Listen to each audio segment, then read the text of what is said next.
Fanatec set the sim racing world alight with their announcement of the CSL DD. Direct drive wheelbases are notorious for their price, but many say it's worth it since the resolution and feeling you get from a direct drive wheelbase is like nothing else. Fanatec already have a presence in the direct drive wheelbase market with the Podium DD1 and DD2, the DD1 you saw on our SimPlexity V12 review, click or tap up there to go and watch that, but enter the CSL DD, a budget direct drive wheelbase. Wait, but you said direct drive and budget don't really go hand in hand, so how on earth does this exist? While I'd usually leave this until the end, let's get the price of at least the CSL DD itself out of the way. It'll set you back $349.99, which is pretty much the exact same price as the Logitech G923. Admittedly, the G923 is the base wheel and pedals all in one for $349.99. This is just the wheelbase. You won't get the entire racing experience out of a single box.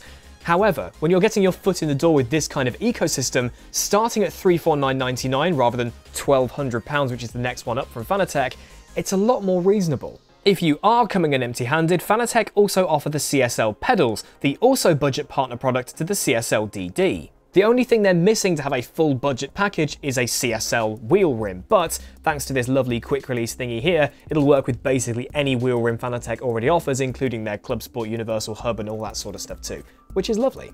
In the box for the CSL DD, you'll find the unit itself, 4 mounting T-nuts, the power supply, and a USB-C to USB-A cable. You know it's up-to-date tech when they're using USB-C. The first obvious thing you'll notice between the CSL DD and the DD1 is the size of it. When I first opened this, I reacted like I'd just seen a newly born kitten for the first time. It's like, oh my god, this thing is so small, and it's way, way lighter as well than this guy. Oh, this absolute unit. Oh lord, he coming. Memes, etc. The custom motor is housed within an aluminium surround, which not only acts as the majority of the outer shell, but also as a heatsink, so there are no active cooling parts within, meaning no fan noise. This thing is completely silent. The front and back panels are a solid plastic, and the quick release shaft is also aluminium. As said, it's lighter, but it doesn't feel cheap. As for mounting, the larger DD1 has preset holes on the bottom and the sides, whereas, as mentioned, the CSL DD comes with these T-nuts and channels on the sides and bottom of the unit, so you can decide nice and neatly how you want to mount it. We stuck it on our SimPlexity V12 rig since we had this bespoke mounting for Fanatec DD bases, and as I'd suspected in our review of the rig, it wasn't a quick task. Also, if you're like us and want to swap out your Podium DD1 for this little guy and want to use all the same mounting stuff, you're not going to be in luck because the screws to mount the DD1 are a lot chunkier than the screws to mount this guy, so make sure you've got narrower screws handy as this thing doesn't come with any. The power button is now located on the front of the unit compared to the back on the DD1, which is great for ease of use. Since there's no display, the LED indicator will show you what the wheel is currently programmed to work with. Red for PC, yellow for Xbox, and nothing for PlayStation. Unfortunately, the CSL DD is not compatible with PlayStation at all, even if you put a PlayStation-compatible Fanatec rim on the end of this thing. Apparently, it's not going to be compatible with PlayStation in this release, but it might mean they're going to release a CSL DD PlayStation edition that's in bright blue later on down the line. Right now, we don't know. However, this power button's positioning does mean that one of the 4 side channels for these T-nuts stops short. The 3 others can have the holes pushed all the way to the front. Unless I'm missing something, I'm not entirely sure why this was overlooked. Why not have all 4 be stopping in the same place? You don't have to line it up by eye. It wasn't exactly a huge pain getting it mounted, and of course, you won't have that problem if you're mounting it from the bottom. Next up, the CSL pedals come by default as a duo of a gas and brake pedal, and are fully metal in their construction, apart from the plastic pedals themselves, which still look pretty nice. Compared to their bigger brother, the CSL Elite pedals, I would honestly take the looks of the budget pedals to these. Plus, they're £20 cheaper at $79.99 versus $99.99. Putting them together was straightforward, you can position them how you like, and they're really comfortable to use. So those are the base products in this budget ecosystem, but there are a few things you can get additionally to make your experience even better. For example, you can buy a clutch kit to have a trio of pedals, and regarding the pedal tuning kit, this is where we feel like we've come to our first pothole in the road. When I say pedal tuning kit, what do you think? Adding a load cell to the brake pedal, maybe switching out the springs, tightening the whole thing up? No. You get these admittedly gorgeous, basically double-shot brushed aluminium replacement pedals, but that's it. So it's less of a tuning kit and more of an aesthetic upgrade kit, so it's a little bit misleading. Also, regarding the base pedals, the clutch kit and the replacement pedal bits for your feet, they all use Torx screws instead of standard Phillips heads, which means you can't use a screwdriver you already own, you have to use their little Allen key Torx screwdriver thing. Now, as you've seen that I've built a couple of rigs, we've been taking this thing on and off the rig a lot over the last couple of days when reviewing it, I'm not exactly completely inept at building things, but I did feel like a toddler trying to put a square block into a round hole when using this Torx Allen key thing. Allen keys aren't exactly difficult, but for some reason when they've got Torx heads on them, it felt bafflingly difficult. So this thing was really annoying. Either make them Phillips heads or give us a proper screwdriver, or better yet, bring your own screwdriver, provided you've got ones that can do Torx things. Two more additional products you can pick up for this ecosystem is the CSL DD table clamp, which does exactly what it says on the tin and we'll get to later, and the boost kit, which is a physically larger power supply but increases the peak torque of the CSL DD from 5 Nm with the stock PSU up to 8 Nm. We are going to do a separate video on the boost kit sometime soon, so please do subscribe to the Traxion channel and ring the bell for notifications to not miss out on that. Okay, I've talked about these products long enough. We've put it on our rig, and now our resident racing driver, John Monroe, now having picked up a desk here at Traxion Towers, is going to tell you just how a direct drive wheelbase that's less than a third of the price of its bigger brother feels when you put it through its paces. I remember the first moment I heard about this wheelbase, and I actually thought it was an April Fool's joke, and I wasn't the only one. However, once this myth was dispelled, we immediately jumped on the Traxion podcast and unanimously agreed that this could completely transform the racing wheel market. The key word there was could. We also questioned whether it was all too good to be true. I'm delighted to say that when it comes to performance, this base absolutely delivers. With the CSL DD, you get all of the characteristics, fidelity, and detail that you would expect from its bigger and more expensive siblings. You could even argue that the new motor makes it smoother than the previous Fanatec direct drive efforts. Clean is the word I would use. Everything feels slick and instant, connecting you to the road as you drive along.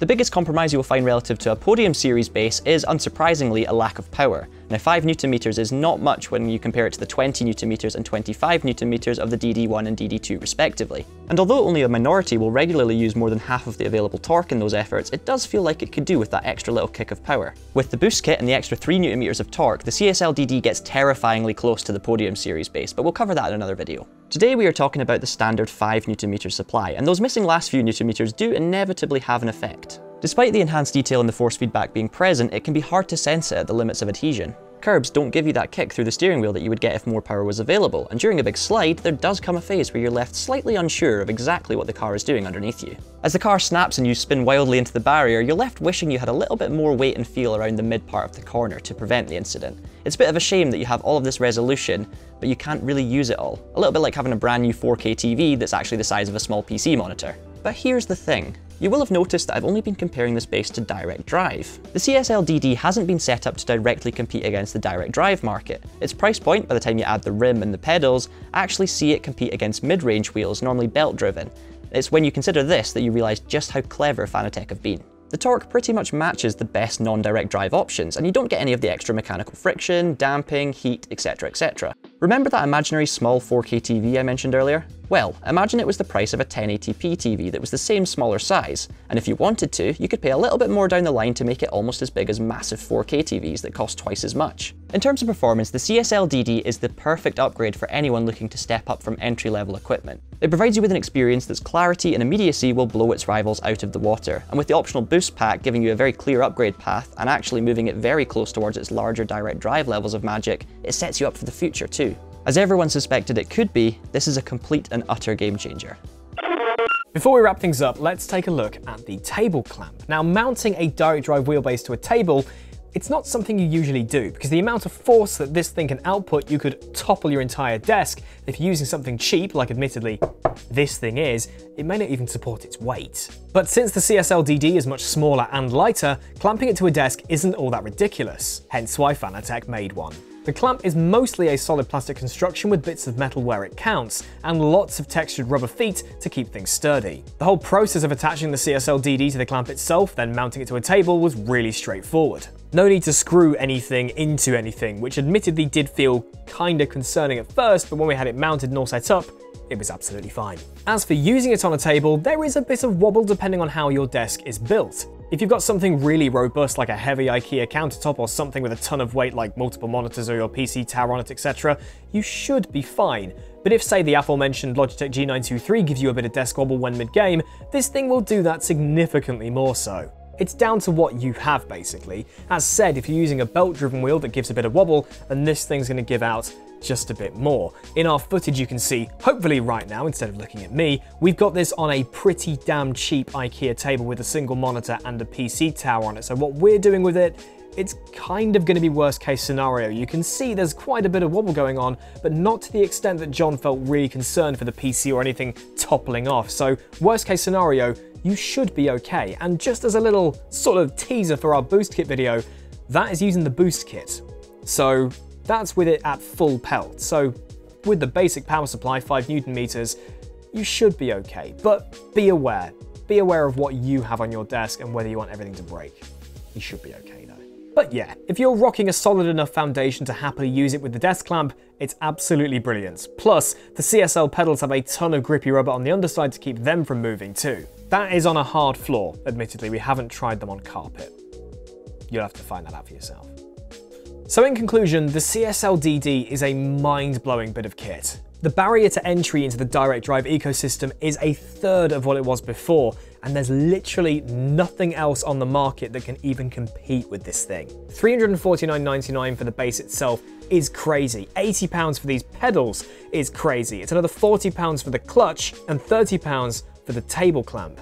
There's no price just yet for the pedal tuning kit or for the load cell kit, which is coming in the future, and the boost kit we'll get to. However, it's not for everyone. That's not actually a bad thing though, because for the people this thing is for, it's the first of its kind. If you're using a belt or gear-driven wheel and you want to step up to the next thing, you don't need to save thousands upon thousands of pounds to get there. It's still not cheap overall, of course. The base, pedals, and a wheel rim at a minimum, you're looking at a good 700 odd quid, but that's still less than just buying the DD1 base by itself. If you've already got a direct drive wheelbase, be it from Fanatec or be it from anyone else, this is not for you. Its output is significantly lower. Like I said, base thing with the base power supply, that is 5 Newton meters. The CSL DD1 that's currently on the floor next to me that you saw earlier, that thing outputs at 20 Newton meters. The DD2 is 25. The boost kit, as said for this, is 8. So if you've got a pre-existing direct drive base, you don't need this. If you don't, this is mighty dangerous in terms of how much money it's going to suck from your wallet.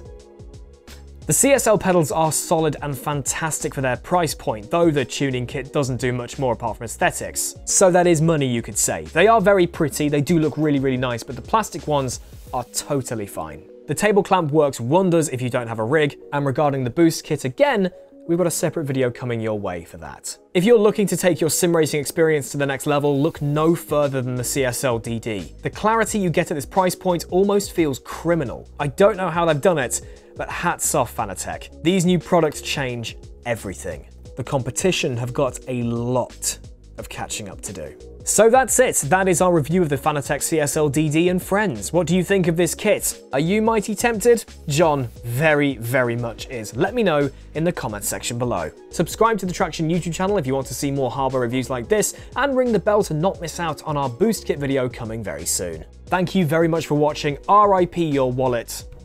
Keep it pinned. I'll see you next time.